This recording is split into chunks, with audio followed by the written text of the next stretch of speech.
Greetings, Empire Builders. Welcome to our Empire Builder Show, where prominent company founders and CEOs are sharing their top secrets of building sustainable businesses that create global impact.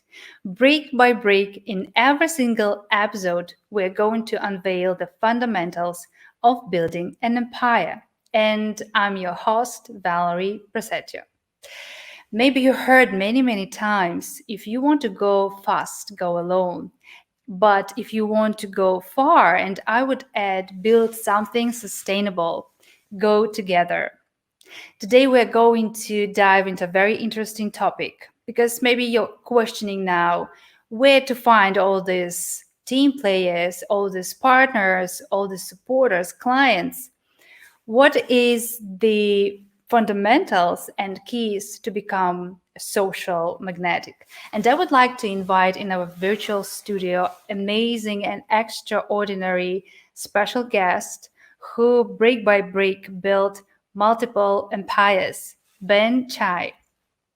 Ben is a wreck to Rich's story. After scrapping a degree, he managed to secure a low-paid job in administration, enjoying porridge for lunch and cereal for dinner. However, Ben had a dream, a goal to be financially free by the age of 35. He learned everything he could about finance and how to increase his net worth. After many setbacks, Ben hit his goal to be financially free, and as fate would have it, moved from a senior corporate position to owning several companies. Today, Ben is an entrepreneur who has taken several businesses to 7 and 8 figures in a variety of industries, including hospitality, education and training, technology, cybersecurity, property, and media.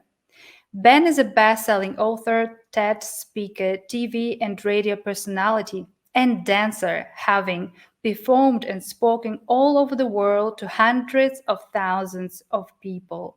He is passionate about helping others build their own economy and coaches many to reach their financial freedom figures. Over the last few years, he has been featured on the BBC, Sky, Albanian, and European TV Plus, the front cover of many magazines.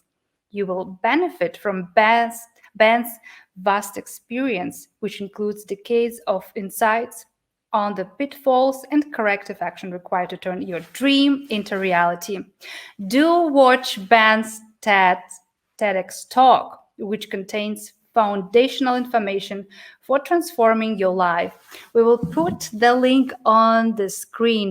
Where you can find this TEDx talk, but also just simply Google Ben Chai TEDx, and it's time to invite our amazing guest to our virtual studio. Hi, Ben. Hey, hi, Valerie. So pleased to see you. It's such a pleasure to have you here today. Thank you very much for your time.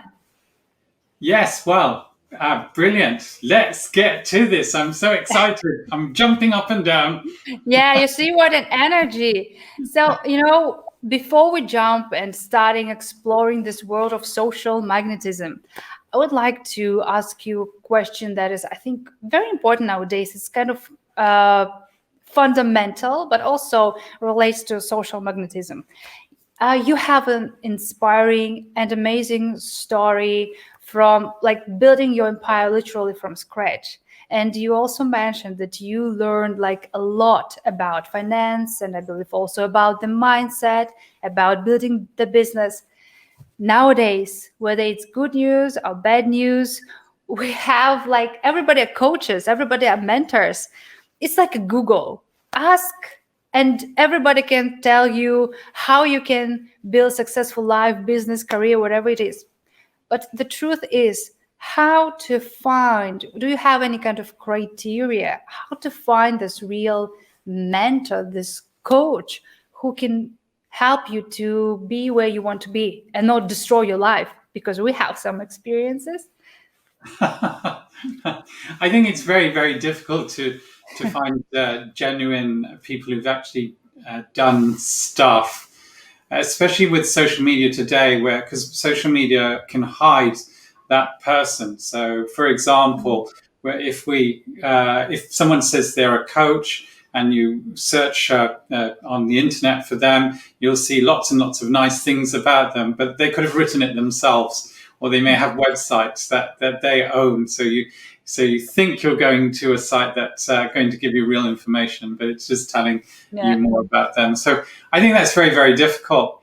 One of the very fortunate aspects of my life is there was no such thing as internet when I was growing up. So my coaches and mentors were actually people who'd retired. They were older people, and I spent a lot of time around them, and they would be sharing with me aspects of life and business that would help me later on in my life. So that was very, very useful. And of course, one of the great things is they would be telling stories from their life. So you actually knew that they were a business person or a painter or an actor because they're sharing their war stories with you. And they're saying, yes, that was a great thing, or I probably shouldn't have done that. And that's the kind of mentoring and coaching I got as a younger person. People say, well, Ben, how come you surrounded yourself with all these older people? Well, that was because I didn't really get on with my peer group. I was bullied a lot. And so I didn't really know how to engage with people my age. And so all these kind of like older people would just take pity on me, I guess. And that's one way. I think also another fantastic thing that happened to me is when I was in the corporate world, there would be great people, good and bad people, but some of them would take me under their wing. For example, when I started my first job, I was, I was just a pen pusher. And this is like filling in forms. By the way, filling in forms is a very, very powerful aspect today. And you can make tons of money if you just filled in people's forms for them, because so many people are bad at it. But anyway, there's a point where I needed to get out of my way. I needed to stop sleeping on my friend's floor and eating porridge and having cornflakes. So I started learning a whole bunch of stuff that online. In those days, it wasn't really online. It was using, DVDs and so on. So I would learn lots and lots of stuff like that. That was a coach for me. I found some also online people that I would follow, and you can find a lot of these on YouTube and just follow and learn from them. And also, as I grew, my different people would want to take me under their wing. I had a great guy called Alan McElworth who helped me learn about sales, because I didn't really know about sales. And honestly, I was a terrible, terrible person in terms of doing sales. My managing director wanted to fire me. I wasn't really a salesperson, but they wanted me to move in this role. And my sales manager, who was educating and coaching me, he covered for me. He actually closed a really large deal and then put it in my name so that my managing director wouldn't fire me. So he would have been a great mentor, because he even created later on in his life one of the largest networking events in the world. So that was, I don't know whether that helps you, but find people who've done what you want to do. And that's and then see if they'll give you tips. Maybe do some things for them. Say, hey, can I come and fix your car, or whatever skills you're good at? Look after your kids, paint things, cook for you, just to get some kind of mentorship. Yeah, I think it's really helps because, as you mentioned, there are so many things going on in social media, and that people also fake the facts. But it's all about really connecting with person personally that will give you these insights. Whether it's the person whom you want, like who will be able to help you, and you're ready to, invest money, who will be helping you and mentoring and going through you the whole this journey. And it's a rare thing when people are really truthful and authentic. But let's dive into this social magnetism thing. You're in so many industries and they are so diverse. how you are like building this teams, gathering these people around you in so many different industries. Are you following nowadays the same system that you described in your book, Social Magnetism? And maybe for people who haven't read your book yet, but definitely need to do this after this episode, you gave some brilliant examples of how to like spread time, let's say, on doing networking. Are you following the system nowadays, how it works with the virtual events? Do you like choose specific days or time of the day? Or I know that you are very active in Clubhouse nowadays. How do you choose the room, for example? Do you have a goal like, oh, I need this particular person for my project, or you just follow the flow? Yeah, very good question. I really just follow the flow and see what happens in Clubhouse, which is an app that you can get on your phones, your Apple or your Android phones. I'm in every room from, some, even with some of the people I know happen to be not authentic, but I go in their rooms anyway.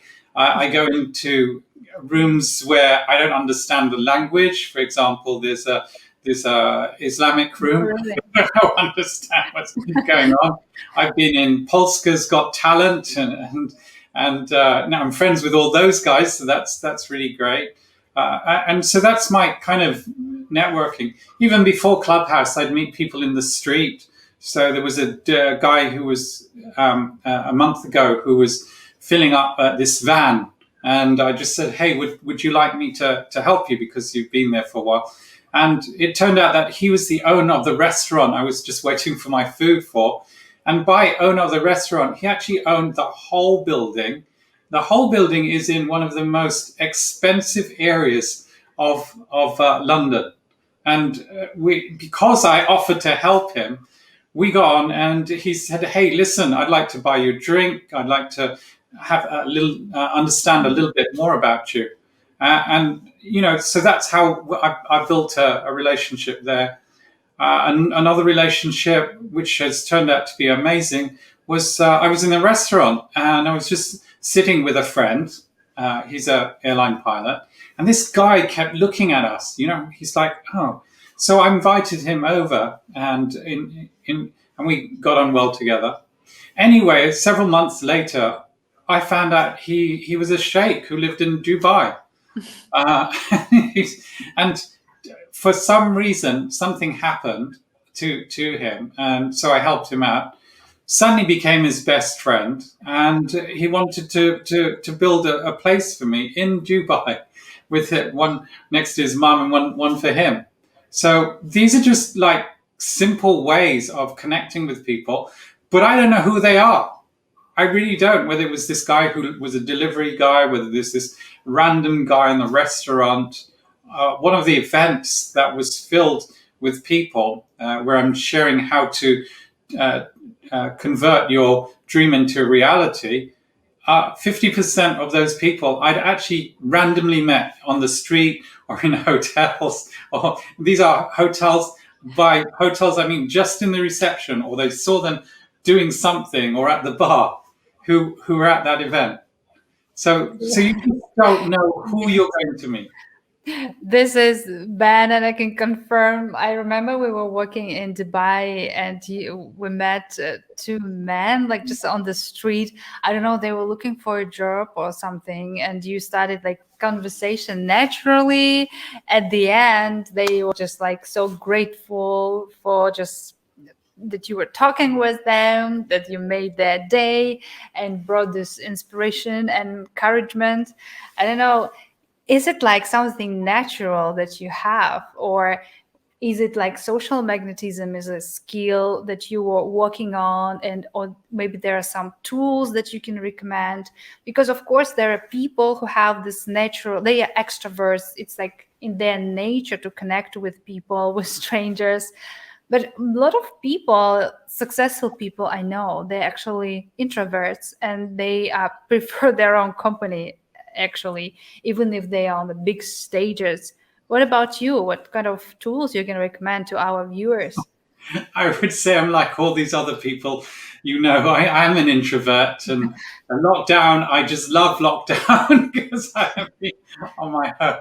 But I am interested in people. So even us introverts, we're interested in people, and we want to see other people do well. So if we can help them, then that's really great. Uh, I didn't have all these tools, and I'm very high up the autism scale.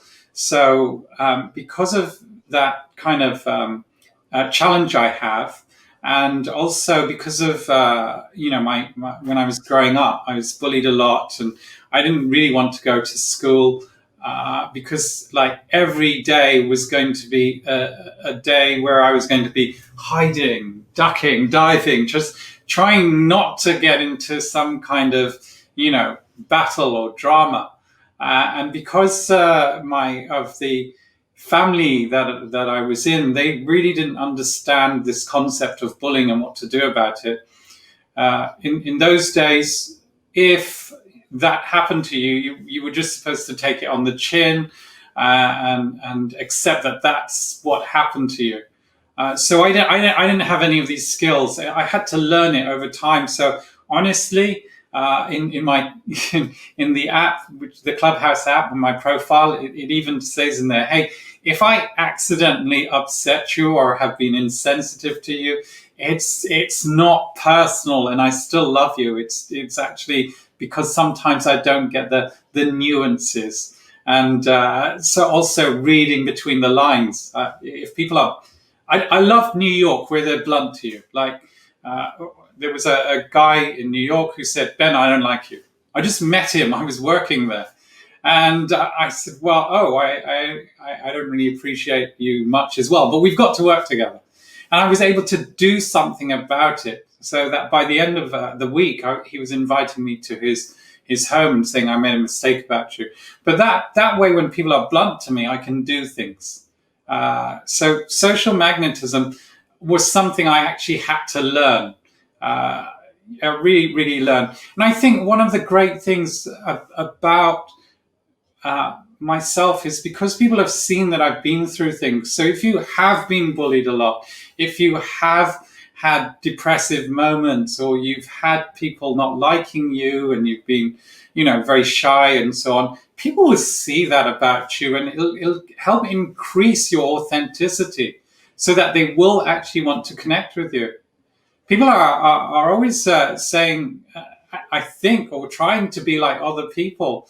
But when you're trying to be like other people, you can't ever be the best, because now you're like in a herd. Whereas if you embrace your differences, if you embrace the horrible things that you happen to you, which make you, then you can win, because your life is now you. Nobody can be like you. Nobody can who's been through the things you've been through to the extent that you've been through. And if you play with all those components, nobody can beat you, because now you're you. I can't be better at being you than you. Well, that's the theory anyway. So I don't know whether that helps a tiny little bit. So it's basically to really be in peace with who you are and being true to yourself. Yeah. Oh, you're so great at summarizing things, Valerie. No, I love the disclaimer that you put in the Clubhouse description. Oh, you read it? You read it just now. That's lovely.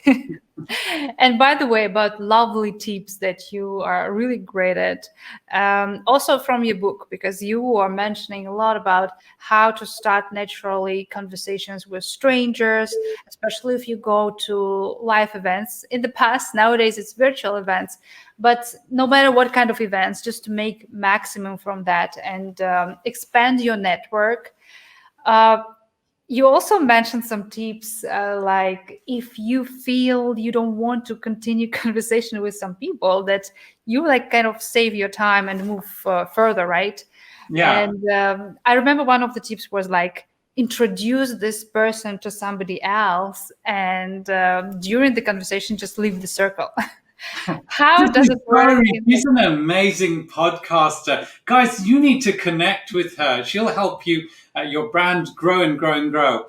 And I've got to go now to talk with some other people. So, thank you so much for letting me be part of this circle. Now, basically, how I wanted to ask, how does it work in the virtual space where they connecting to people, but you feel like, oh, how to like actually move forward? Do you have any kind of tips for that?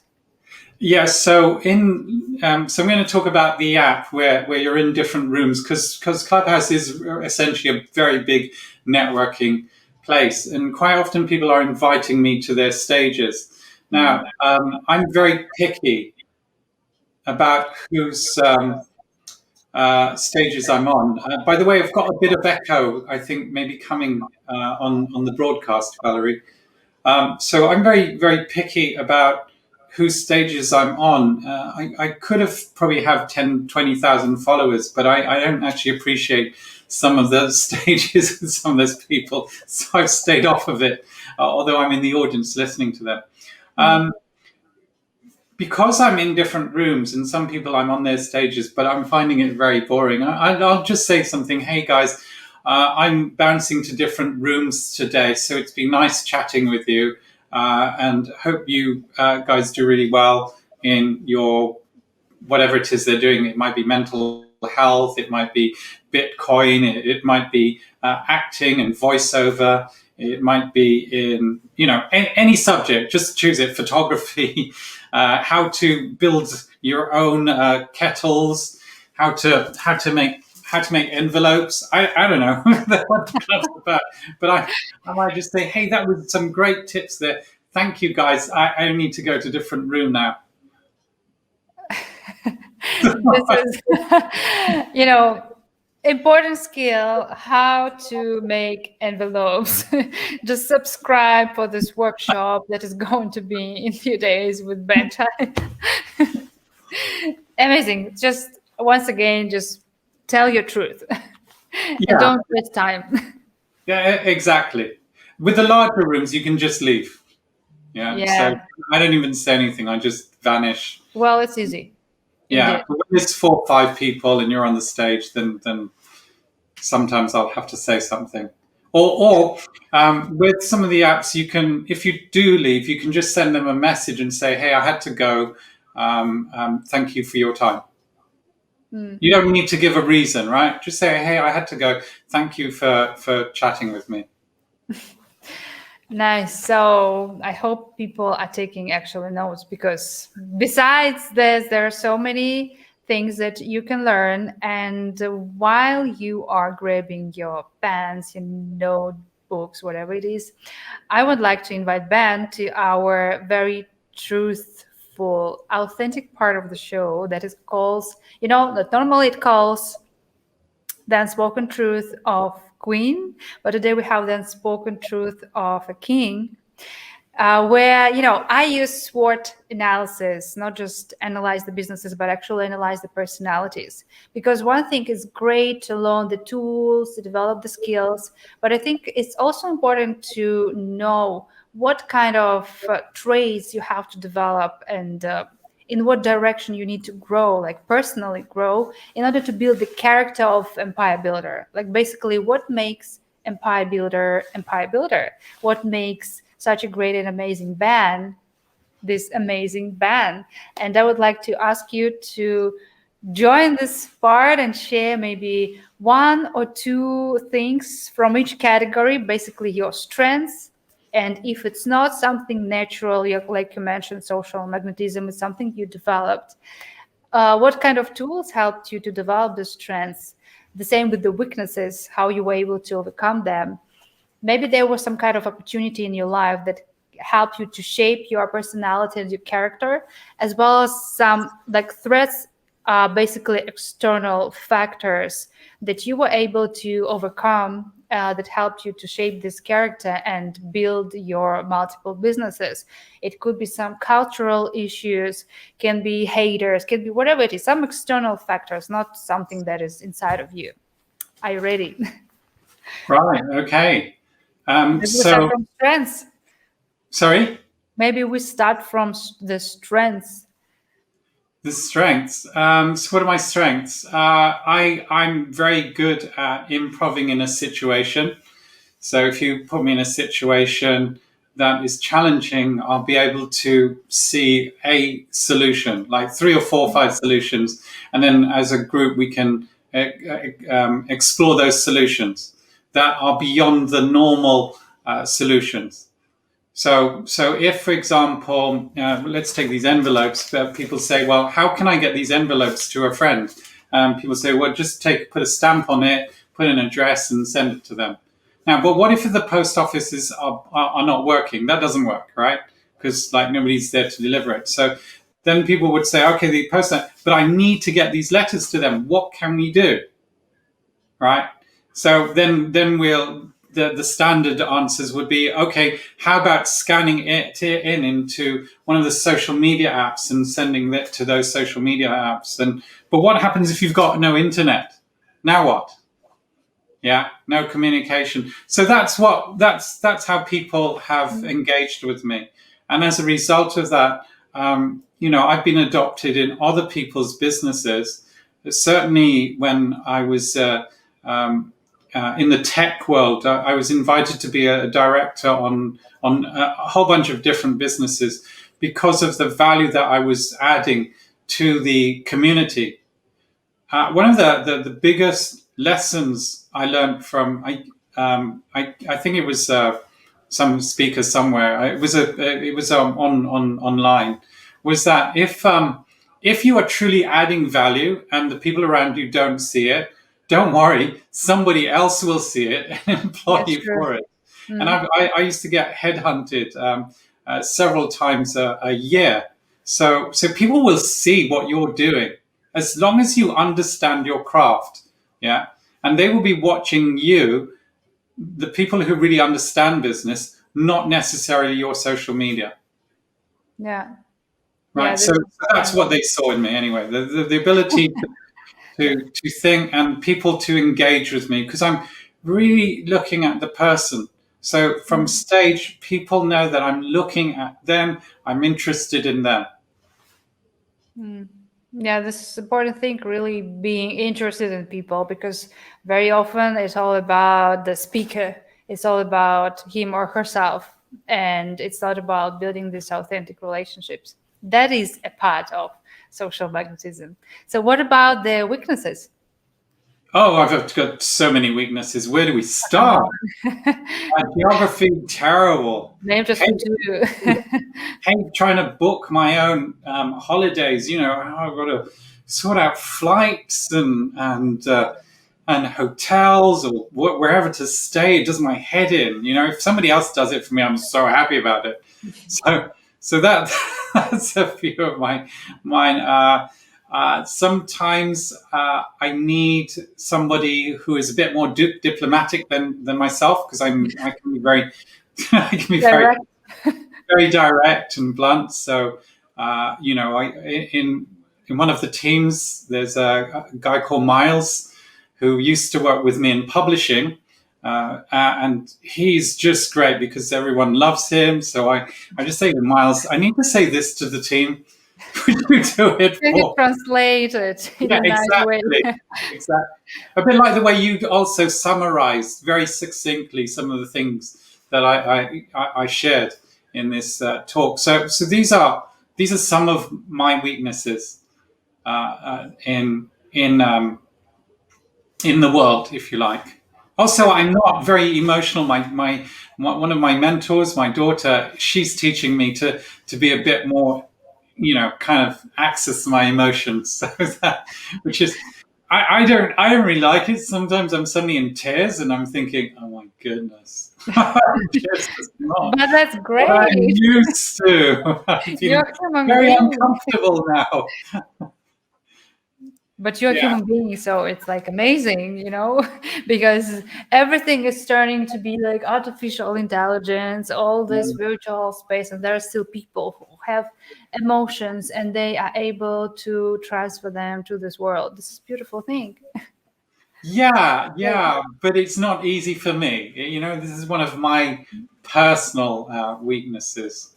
This is amazing thing for any business person, empire builder, that if you have some kind of weaknesses, it's great to have somebody to whom you can outsource these weaknesses. Like Ben has somebody who can translate to his team what he wants to tell in a way that they can basically elaborate, understand, and feel good.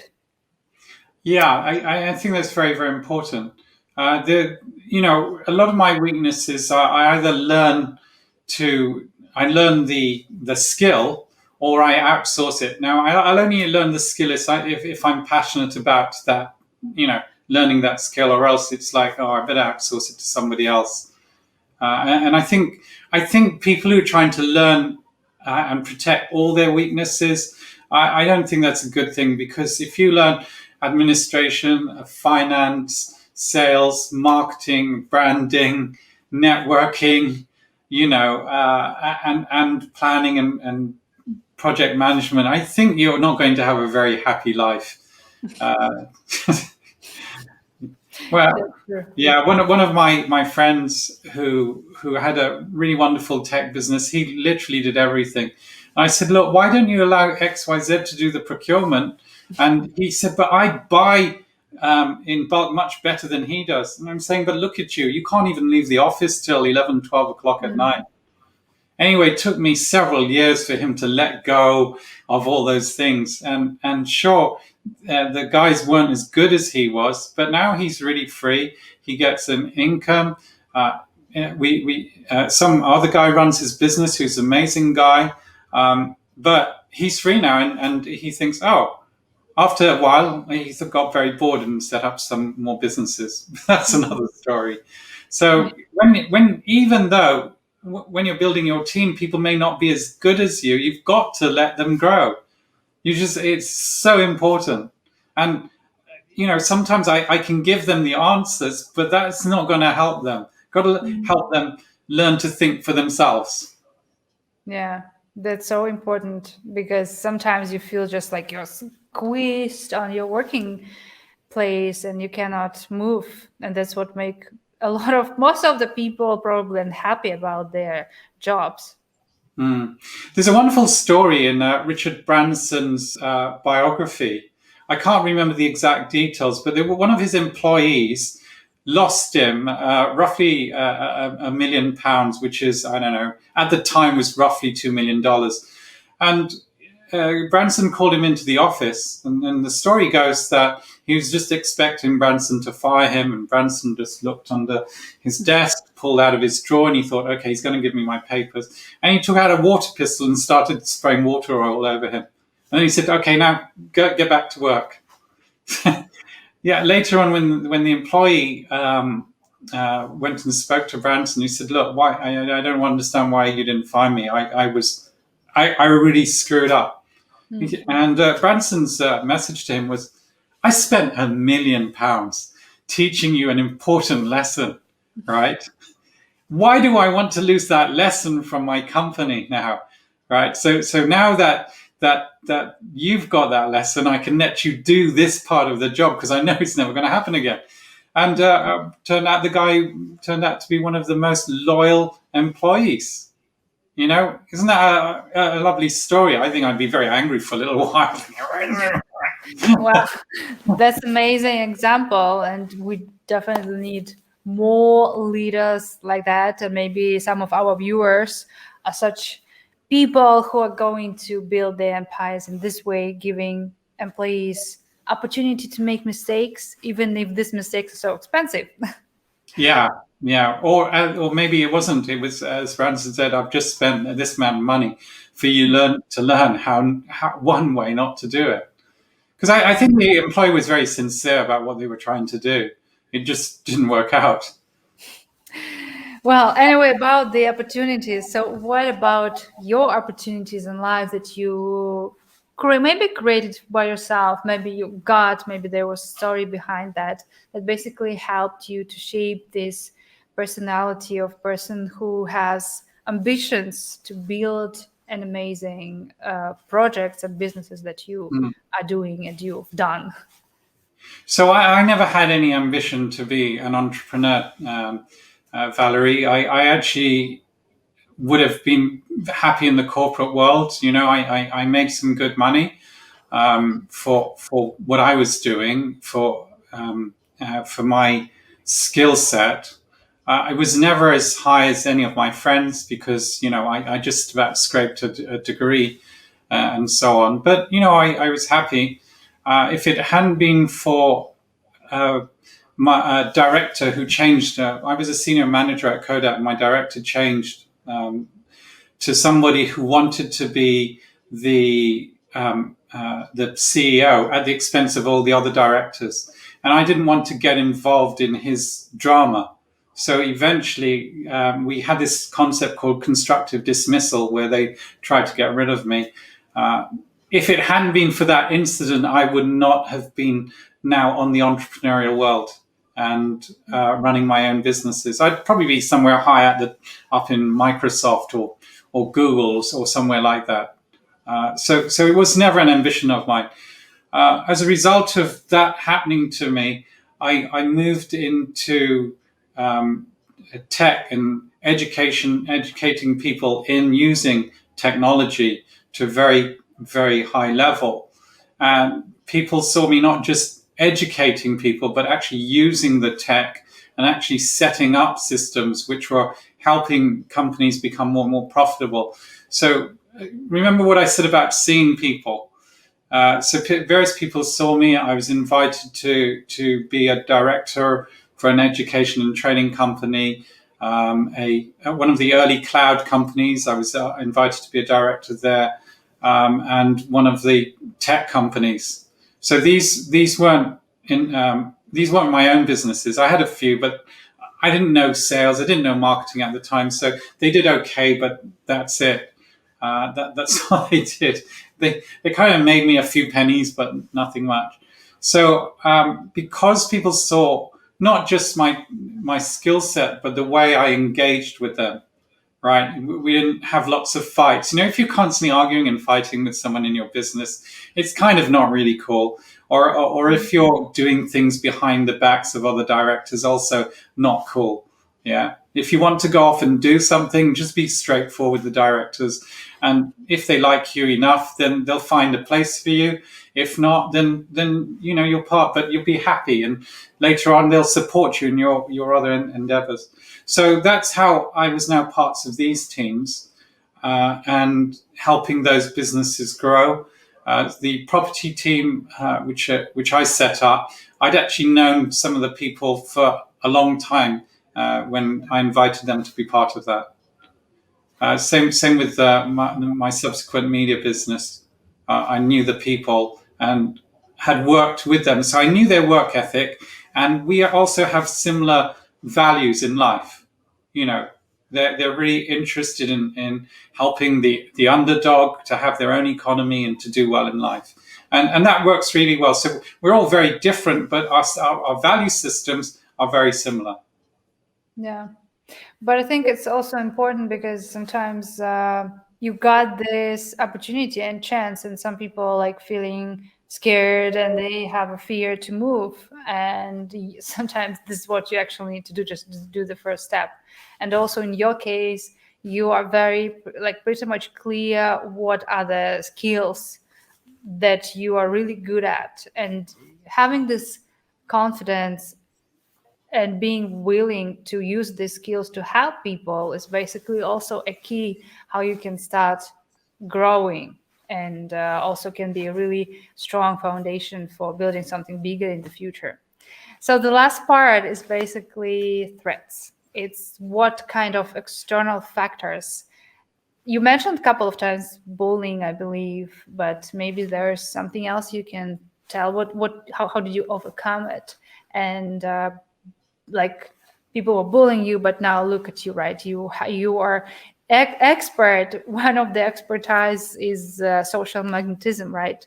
Maybe there are another bright examples how you were able to overcome some kind of external factors.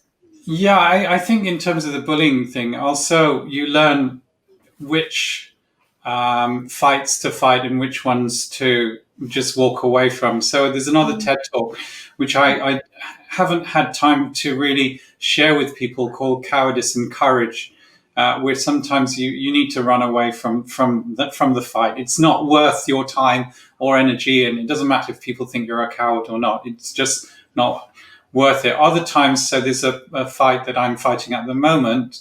It's worth me fighting. My solicitor said, Ben, I don't understand it. I've recommended you only fight these battles if you can either make money or recover money, and you're just doing this to essentially make sure a situation doesn't happen again. And that's because I don't want any other people to be bullied by these guys. So that's why I'm now standing up. Same with in something I learned kind of perhaps in my 20s, that I would say to a bully, look, or somebody attacking me, look, here's the thing. You're stronger, you're bigger, you have more money, whatever it is. So you're going to hurt me. You're going to win. But I'm going to take a few bruises out of you as well. So is it really worth it? Or can we find a way that we just kind of get on, but get out of each other's, space? That's brilliant. Thank you very much for your authenticity and for sharing these amazing and inspiring stories. And we mentioned one important thing is basically outsourcing and part of building the team. At the beginning, we touched the topic of criteria for finding like mentors and coaches. What kind of criteria or principles you use when it comes to choose people for your projects, whether it's like team players, whether it's employees, or maybe make decisions about like partners, like joint ventures partners, or with whom you would like to collaborate on your projects? Yeah, so the first thing I want to make sure is that they don't lie to me. And because I've got this crazy personality, when I'm at interviews, people they don't really understand what I know. So having been in charge of finance, having been in charge of production, administration, and marketing, I've got so many different skills. But when they see me, they think, oh, he's just this kind of guy. And I'll find some things, for example, in their resume or some things about them online, which I would know isn't 100% true. And then I'd ask them to explain it to me. So they can either be honest, okay, this is just something I put on social media because it helps attract visitors to my profile and gets me a following, or they can be dishonest. So that's the first thing. The next thing, or probably even before that, I want to understand their value system. So these days, I wasn't always like this. I met somebody who taught me this, but I always want to see people who have the similar value system to myself, or else it's just not worth it. We're going to clash somewhere along the way. For example, in my businesses, we have a percentage that goes to charity. And if someone's just money, it's not going to work. The business isn't going to work because we want a component to always be giving back right from the beginning, not when we've got money, but right from the beginning. So value system, whether they have a learning kind of mentality, like they always want to learn something new. It's like, whoa, just learn something new. How cool is that? People who also, we all worry about things. Things happen that knock us in situations. But somebody who's able to okay, this is really crap. I'm going to cry. I'm going to hide under my bed. But eventually I'm going to get up, get out there and face the music. Take the responsibility if it was our fault. So, for example, recently, I had a system that had been sold, but I messed up. I didn't accept the finance straight away, and I had to go back and say to my co-directors in this other business, listen, I've messed up here. It's not my fault. It's not the customer's. Sorry, it's not the customer's fault or your fault. It's my fault. When the customer wanted to pay, I didn't accept it then, and now things have moved on. So people who take responsibility, really, really important. And because we know nobody gets it right all the time, when people just say, no, I've never messed up, then I'm not interested in dealing with them.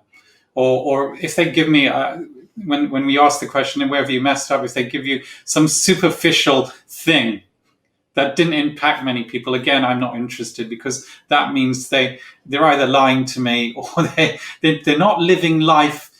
They're not living life, really. They're too scared to make mistakes. I don't know whether some of these components help. There's a great article I wrote about this lady who sold her business for, I don't know, several hundred million, and she shared the components called pandas that she looks for in her employees and her business partners. Yeah, they're definitely important criteria, because you are building the long-term relationships, and you don't know, need to be sure that they will not screw at some point because they are lying, or the value system are not really fit. They're not aligned. Mm. I think at the end, I would like to also ask. Sorry, just one quick one, Valerie. Yeah. There's a phrase that everyone shares in the business world. You know, hire slowly. So it doesn't matter how wonderful they seem on paper or on social media. Yeah. Spend time getting to know them. Hire them slowly, and fire fast. Like if they don't want to take responsibility for things, then you either, if they're employees, you need to let them go fast, or you need to get out of that business with that partner fast. Yeah. That's true. Yeah. Yeah. Sorry, I interrupted you. No. No, I just wanted to also move to the part where, because a lot of our viewers probably on the stages when they want to move from idea to building, really get results, basically to launch the business. So I wanted to ask you, maybe you have a short version of the kind of blueprint, how from this paper, one pager or napkin, because if you cannot describe your business on a napkin, you are not clear, probably, from this business plan stage to move to real results to the launch. Do you have any kind of like blueprint, like short version? Maybe we can take as an example one of your projects. For example, one of the latest projects, I know you're working on an amazing thing that can help not only businesses to survive in nowadays reality during the pandemic, but actually thrive.